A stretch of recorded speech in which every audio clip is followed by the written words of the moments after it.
নমস্কাৰ কেইবাটাও গুৰুত্বপূৰ্ণ খবৰেৰে আৰম্ভ কৰিছো দা মৰ্নিং শ্ব মই জয়ন্ত মাধৱ গোস্বামী আৰু গুৰুত্বপূৰ্ণ ইস্যুসমূহলৈ যোৱাৰ পূৰ্বে প্ৰথমে জনাও এটা ব্ৰেকিং নিউজ মেঘালয়ৰ পশ্চিম গাৰো পাহাৰ জিলাৰ দামালগিৰিত ভয়ংকৰ এটি ঘটনা সংঘটিত হৈছে একাংশ লোকৰ প্ৰহাৰত মৃত্যু হয় মানকাছৰৰ তিনিজনকৈ যুৱক মৃত যুৱক কেইজন মানকাছৰৰ মানুল্লাপাৰা গাঁৱৰ বাহ কাটিবলৈ গৈ গৰু চুৰি কৰাৰ অপৰাধত এনে আক্ৰমণৰ বলি হৈছে তিনিজনকৈ যুৱক হাত বন্ধা অৱস্থাত উদ্ধাৰ কৰা হয় যুৱক কেইজনৰ মৃতদেহ সোশ্যাল মিডিয়াত সম্প্ৰতি ভাইৰেল হৈছে মৃত যুৱক কেইজনৰ এই ভিডিঅ' এই ঘটনাৰ পিছতে সমগ্ৰ অঞ্চলটোত সৃষ্টি হৈছে তীব্ৰ উত্তেজনা তীব্ৰ প্ৰতিক্ৰিয়াৰ মৰেল পুলিচিঙৰ এক চাঞ্চল্যকৰ ঘটনা সংঘটিত হৈছে মেঘালয়ৰ পশ্চিম গাৰো পাহাৰ জিলাৰ দামালগিৰিত সংঘটিত হৈছে এই ভয়ানক ঘটনা একাংশ লোকৰ প্ৰহাৰত মৃত্যু হয় মানকাছৰৰ তিনিজনকৈ যুৱকৰ মৃত যুৱক কেইজন মানকাছৰৰ মানুল্লাপাৰা গাঁৱৰ বাহ কাটিবলৈ গৈছিল আৰু তাৰ পিছতে গৰু চুৰি কৰাৰ অপৰাধত এনেদৰে ৰাইজৰ আদালতত শাস্তি প্ৰদান কৰা হ'ল গণৰোষৰ বলি হ'ল তিনিজনকৈ যুৱক মৰিয়াই হত্যা কৰা হ'ল হাত ভৰি বান্ধি নিৰ্মমভাৱে প্ৰহাৰ কৰা হ'ল এই যুৱক কেইজনক আৰু ৰাইজৰ প্ৰহাৰত প্ৰাণ গ'ল তিনিজনকৈ যুৱকৰ হাত বন্ধা অৱস্থাত উদ্ধাৰ কৰা হৈছে দুজনৰ মৃতদেহ সোশ্যাল মিডিয়াত সম্প্ৰতি ভাইৰেল হৈছে মৃত যুৱক কেইজনৰ ভিডিঅ' এই ঘটনাৰ পিছতে সমগ্ৰ অঞ্চলটোত সৃষ্টি হৈছে তীব্ৰ উত্তেজনাৰ মৰেল পুলিচিঙৰ এই ঘটনাই জোকাৰিছে সমগ্ৰ অঞ্চল মেঘালয়ৰ দামালগিৰিত সংঘটিত হৈছে এই ভয়ানক কাণ্ড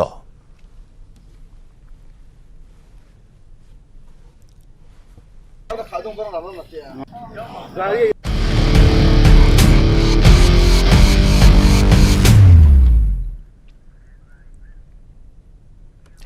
Morning Show এই মুহূৰ্তত জনাও মহাৰাষ্ট্ৰৰ ৰাজনীতিৰ খবৰ আৰু অৱধাৰিতভাৱে যেন এতিয়া মহাৰাষ্ট্ৰত চৰকাৰ গঠন কৰাৰ পথ প্ৰশস্ত হ'ল বিজেপিৰ আৰু এই মুহূৰ্তত আমি জনাও আজি বিয়লি গোৱাৰ পৰা মুম্বাইলৈ আহিব সিন্দে বাহিনী গোৱাৰ হোটেলত সিন্দে বাহিনীৰ বিজয় উৎসৱ পালন শেষ নিশালৈ হোটেলত আনন্দ উল্লাস কৰিছে সিন্দে বাহিনীয়ে উদ্ধৱ ঠাকৰেৰ পদত্যাগৰ পাছতে সিন্দে শিবিৰত আনন্দৰ ঢল বোৱা পৰিলক্ষিত হৈছে কাৰণ হোটেল পলিটিক্সৰে মহাৰাষ্ট্ৰত চৰকাৰ গঠনৰ পথ প্ৰশস্ত কৰিলে বিসম্বাদী গোটে আৰু অৱশেষত যেন সফলতা অৰ্জন কৰিবলৈ সক্ষম হ'ল মহানগৰীৰ হোটেল ৰেডিশ্যন ব্লুৰ পৰা চৰকাৰ ভঙা পতাৰ যি ব্লুপ্ৰিণ্ট প্ৰস্তুত কৰিছিল সেই পৰিকল্পনা সফল হ'ল সিন্দে গোটৰ আৰু তাৰ পিছতে বিজয় উল্লাস কালি গুৱাহাটী ত্যাগ কৰিছিল হোটেল ৰেডিশ্যন ব্লুৰ পৰা গোৱাত উপস্থিত হৈছিল সিন্দে বাহিনী 50 গৰাকী বিধায়কক লৈ একনাথ সিন্দে গোৱাৰ হোটেল তাজত নিশাটো কটাইছে আৰু আজি বিয়লিৰ ভাগত মুম্বাইলৈ যাব আৰু নিশাৰ ভাগত হোটেলত বিজয় উৎসৱ পালন কৰিছে সিন্দে শিবিৰে পাঞ্জিমৰ জনপ্ৰিয় হোটেলৰ পৰা কেক কাটিছে হোটেলৰ পৰা আনি কেক কাটিছে সিন্দে শিবিৰে আৰু এনেদৰে এতিয়া মহাৰাষ্ট্ৰত চৰকাৰ গঠনৰ পথ প্ৰশস্ত কৰি তুলিলে 106খন আসন বিশিষ্ট বিজেপিয়ে একনাথ সিন্দে গোটৰ লগত এতিয়া মিত্ৰতাৰে চৰকাৰ গঠন কৰিব য'ত আছে 7 গৰাকীকৈ নিৰ্দলীয় বিধায়কৰ সমৰ্থন আজি ৰাজ্যপালক সাক্ষাৎ কৰিব মহাৰাষ্ট্ৰৰ প্ৰাক্তন মুখ্যমন্ত্ৰী দেৱেন্দ্ৰ ফাড়নবিছে আৰু অৱশেষত সকলো জল্পনা কল্পনাৰ অন্ত পেলাই পদত্যাগ কৰিলে মহাৰাষ্ট্ৰৰ মুখ্যমন্ত্ৰী উদ্ধৱ ঠাকৰে ফেচবুক লাইভ যোগে ঘোষণা কৰিলে উদ্ধৱ ঠাকৰে পদত্যাগৰ কথা সৰ্বোচ্চ ন্যায়ালয়ৰ ৰায়দানৰ পাছতে পদত্যাগ কৰিলে উদ্ধৱ ঠাকৰে প্ৰায় 4 ঘণ্টা জোৰা শুনানিৰ অন্তত উদ্ধৱ ঠাকৰেৰ বিপক্ষে ৰায় প্ৰদান কৰিলে উচ্চতম ন্যায়ালয়ে উদ্ধৱ ঠাকৰে চৰকাৰৰ আবেদনক নাকচ কৰিলে উচ্চতম ন্যায়ালয়ে সৰ্বোচ্চ ন্যায়ালয়ৰ ৰায়ৰ পিছতে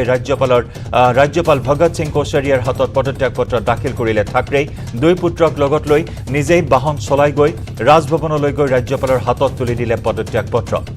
উল্লেখযোগ্য যে আস্থাভোট বিচাৰি মহাৰাষ্ট্ৰ বিধানসভাৰ বিশেষ অধিৱেশনৰ আহ্বান কৰিছিল ৰাজ্যখনৰ ৰাজ্যপাল ভগত সিং কোশাৰিয়ে ৰাজ্যপালগৰাকীৰ আহ্বানক প্ৰত্যাহ্বান জনাই উচ্চতম ন্যায়ালয়ৰ দ্বাৰস্থ হৈছিল উদ্ধৱ ঠাকৰে চৰকাৰ উল্লেখযোগ্য যে 2019 চনৰ 29 নৱেম্বৰৰ পৰা মহাৰাষ্ট্ৰৰ মুখ্যমন্ত্ৰী হৈ আছিল উদ্ধৱ ঠাকৰে কালি মহাৰাষ্ট্ৰৰ জনতাক সম্বোধন কৰি আৱেগিক ভাষণ প্ৰদান কৰি নিজেই ব্যক্তিগত বাহন চলাই গৈ হাজাৰ হাজাৰ কৰ্মী সমৰ্থকৰ ভিৰ ফালি ৰাজভৱনত উপস্থিত হৈ ৰাজ্যপালৰ হাতত তুলি দিলে পদত্যাগ পত্ৰ আৰু ইয়াৰ লগে লগেই আকৌ এবাৰ মুখ্যমন্ত্ৰীৰ আসনত বহাৰ বাবে সাজু হৈছে প্ৰাক্তন মুখ্যমন্ত্ৰী দেৱেন্দ্ৰ ফাড়নবিছ আজি ৰাজ্যপালক সাক্ষাৎ কৰিব দেৱেন্দ্ৰ ফাড়নবিছে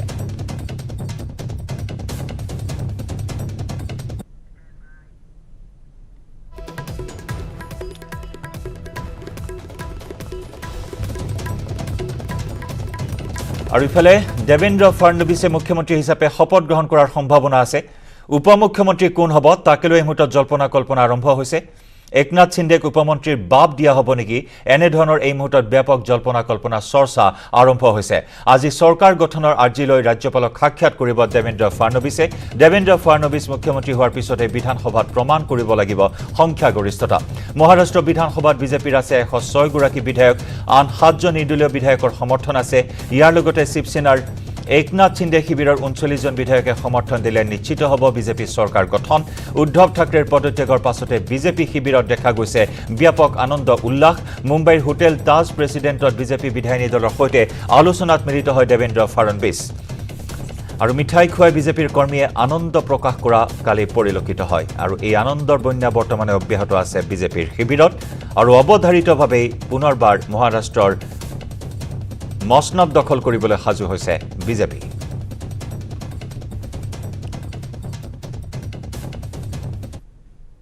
कल मुंबई पहुंचने वाले थे उन सबको मैं आह्वान करता हूं अब मुंबई में आने की आवश्यकता नहीं जिस दिन शपथ होगी उस दिन आप आइए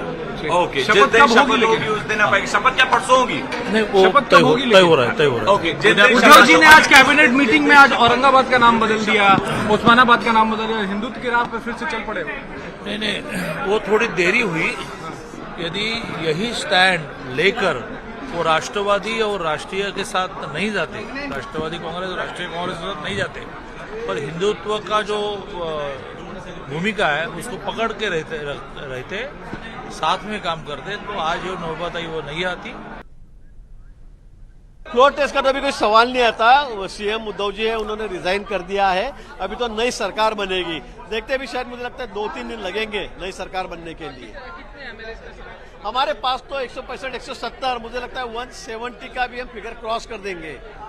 इतनी पर्याप्त फिगर हमारे पास एमएलए की है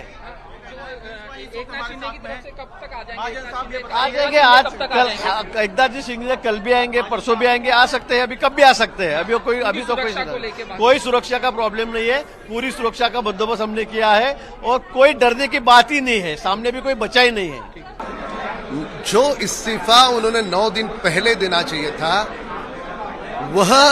इस्तीफा उन्होंने 9 दिन देरी से दिया है क्या कारण देरी की यह पूरी तरह से जब तुम्हारे पास आंकड़े नहीं है तो 9 दिन पहले क्यों नहीं इस्तीफा दिया ये वसूली सरकार करके देश ने देखा पर यदि इस्तीफा भी फेसबुक लाइव से होता तो फेसबुक लाइव से ही इस्तीफा देते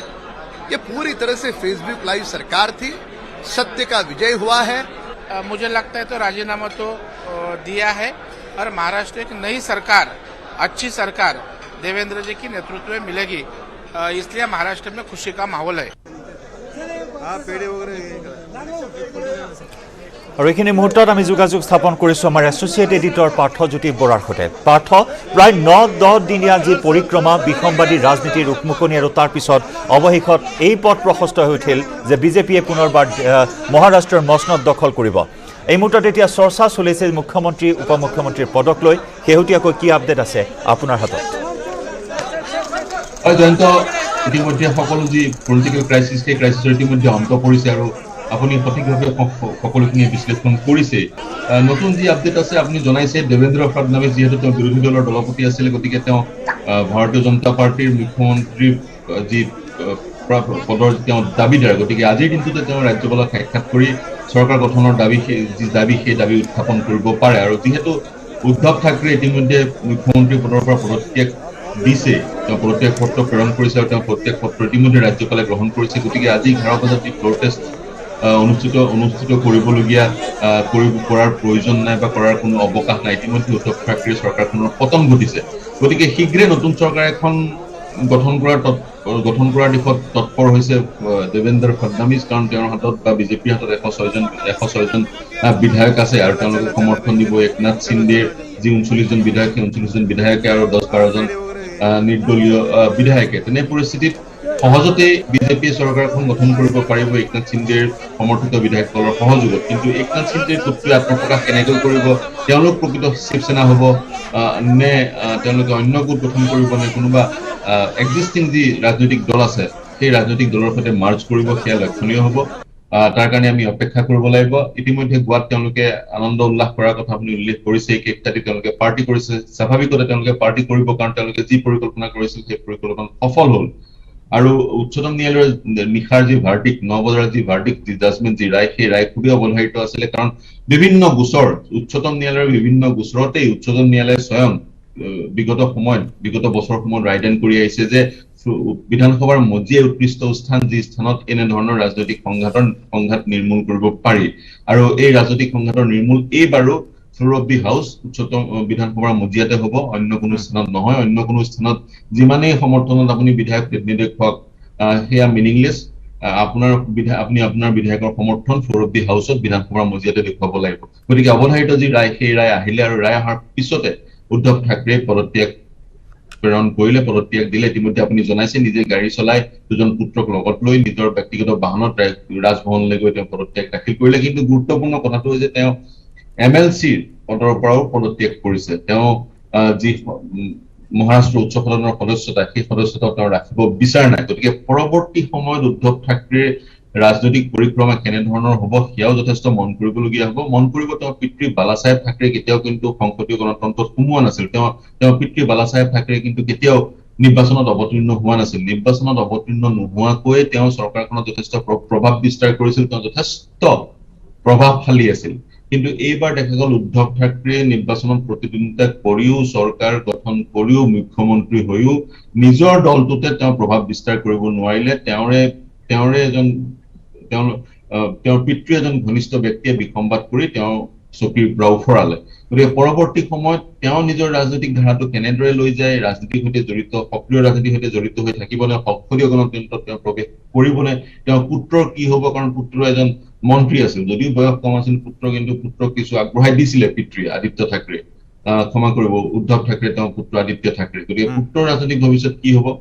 সেয়াও লক্ষণীয় হ'ব আৰু অন্য কথাটো হৈছে মন কৰিবলগীয়া কথাটো হৈছে একনাথ সিন্ধেক কি পদবী দিয়া হ'ব উপমুখ্যমন্ত্ৰী হ'ব নে অন্য ধৰণে তাক একমোডেট কৰা হ'ব সেয়া লক্ষণীয় হ'ব কিন্তু দেৱেন্দ্ৰ ফাডনাভিছ যে মুখ্যমন্ত্ৰী হ'ব সেয়া খুবেই অৱধাৰিত আৰু এক প্ৰকাৰ নিশ্চিত নিশ্চয়কৈ ইয়াৰ কেনেকুৱা ধৰণৰ পৰিৱেশ বা পৰিস্থিতিৰ সৃষ্টি হ'ব পাৰে কাৰণ যিহেতু নিৰাপত্তাৰ দিশটোক লৈ বিশেষভাৱে গুৰুত্ব প্ৰদান কৰা হৈছে শিৱসেনাৰ যিসকল গ্ৰাছৰুট লেভেলৰ কৰ্মী সমৰ্থক আছে তেওঁলোকৰ মাজত নিশ্চয়কৈ এটা বিৰূপ প্ৰতিক্ৰিয়াৰ সৃষ্টি হৈছে এই সমগ্ৰ পৰিক্ৰমাৰ সন্দৰ্ভত কেনেকুৱা ধৰণৰ নিৰাপত্তাৰ দিশটো মহাৰাষ্ট্ৰত এই মুহূৰ্তত চোৱা হৈছে যিহেতু কিছুদিনৰ পৰা অৰ্থাৎ বিগত এই 9 দিন ধৰি 144 ধাৰা তাত জাৰি কৰা হৈছে যি 16 গৰাকী বিধায়কক ডিসকোৱালিফিকেশ্যন নটিচ জাৰি কৰা হৈছিল সেই 16 গৰাকী বিধায়কৰ নিৰাপত্তাৰ দিশটো চাবলৈ ইতিমধ্যে বিধানসভাৰ সচিবালয়ৰ সৈতে যোগাযোগ স্থাপন কৰা হৈছে গতিকে তেনেস্থলত কেনেকুৱা ধৰণৰ হ'ব এই সমগ্ৰ পৰিৱেশটো এই মুহূৰ্তত জয়ন্ত আপুনি যি 16 গৰাকী বিধায়কৰ ডিসকোৱালিফিকেশ্যনৰ প্ৰসংগত উত্থাপন কৰিছে তেওঁলোকক ডিসকোৱালিফাই কৰিবলৈ যি নটিচ জাৰি কৰিছিল উপাধ্যক্ষই মহাৰাষ্ট্ৰৰ বিধানসভাৰ উপাধ্যক্ষই সেই নটিচৰ প্ৰত্যুত্তৰ দিবলৈ তেওঁলোকক 11 জুলাইলৈকে সময়সীমা উচ্চতম ন্যায়ালয়ে বান্ধি দিছে যদিহে উচ্চতম ন্যায়ালয়ে তেওঁলোকে প্ৰত্যুত্তৰ দিয়াৰ পিছত উচ্চতম ন্যায়ালয়ৰ নিৰ্দেশক্ৰমে তেওঁলোকে উপাধ্যক্ষক এই 16 জন বিধায়কে উপাধ্যক্ষক প্ৰত্যুত্তৰ দিয়াৰ পিছত যদি ধৰি লওঁ তেওঁলোকক ডিসকোৱালিফাই কৰাও হয় তেতিয়াও কিন্তু অৱস্থিতিৰ সালসলনি নহ'ব কাৰণ মহাৰাষ্ট্ৰৰ মুখ্যমন্ত্ৰী উদ্ধৱ ঠাকৰে প্ৰাক্তন মুখ্যমন্ত্ৰী উদ্ধৱ ঠাকৰে সেই ফ্লোৰ টেষ্টৰ অৱকাশটো নিদিলে তাৰ পূৰ্বেই তেওঁ পদত্যাগ কৰিলে গতিকে তেওঁলোক সেই 16 জন বিধায়ক ডিসকোৱালিফাই হলেও কোনো ধৰণৰ পৰিৱৰ্তন নহ'ব পদ পৰিৱৰ্তন নহ'ব আৰু যি আপুনি সিকিউৰিটিৰ কথাটো কৈছে শিৱসেনা এটা আগ্ৰাসী দল বিগত সময়ত আমি দেখিছিলো হিংসাত্মক কাৰ্যকলাপত শিৱ সৈনিকসকল লিপ্ত হয় বিভিন্ন সৰু সৰু কথাত কিন্তু এইবাৰ যদিহে তেনেধৰণৰ হিংসাত্মক কাৰ্যকলাপত তেওঁলোক লিপ্ত হ'বলগীয়া আছিল আগতেই হ'ল হয় বা সেই যিসকল বিসম্বাদী বিধায়কসকলৰ যি আত্মীয়সকল আছে বা বিধায়কসকলৰ সমৰ্থকসকল মুম্বাইত থাকি গ'ল তেওঁলোকৰ বিৰুদ্ধে কিছু আগ্ৰাসী আচৰণ শিৱ সৈনিকে প্ৰদৰ্শন কৰিব পাৰিলে হয় কিন্তু তেওঁলোকে প্ৰদৰ্শন নকৰিলে ইয়াৰ পৰা এটা কথা নিশ্চিত এটা কথা প্ৰতীয়মান হয় যে একনাথ সিন্ধেও যথেষ্ট শক্তিশালী ধন্যবাদ পাৰ্থ ধন্যবাদ জ্ঞাপন কৰিছো আপোনাক এইখিনি তথ্য আপুনি আগবঢ়ালে নিশ্চয় এটা সবল স্থিতি আছে একনাথ সিন্ধেৰ আৰু যাৰ বাবে এই প্ৰবল আত্মবিশ্বাসেৰে বিৰুদ্ধাচৰণ কৰিলে উদ্ধৱ ঠাকৰে বিৰুদ্ধাচৰণ কৰি বিসম্বাদী ৰাজনীতিৰ আৰম্ভণি কৰিলে য'ত হোটেলৰ পৰা এই ৰাজনীতিৰ সম্প্ৰসাৰণ ঘটোৱা হ'ল গুৱাহাটীৰ পৰা চলোৱা হ'ল সকলো কূটকৌশল গুৱাহাটীৰ পৰা সমীকৰণ চলোৱা হ'ল চৰকাৰ ভঙা পতাৰ আৰু এই সমীকৰণত অৱশেষত সফলভাৱে উপনীত হ'বলৈ সক্ষম হ'ল সিন্ধে বাহিনী আৰু বিজেপিৰ সৈতে এতিয়া চৰকাৰত বহিব সিন্ধে শিবিৰ আৰু মুখ্যমন্ত্ৰী হোৱাৰ পথত আকৌ এবাৰ দেৱেন্দ্ৰ ফাডনবিছ আৰু এনেদৰেই পট পৰিৱৰ্তন ঘটিল মহাৰাষ্ট্ৰৰ ৰাজনীতিৰ।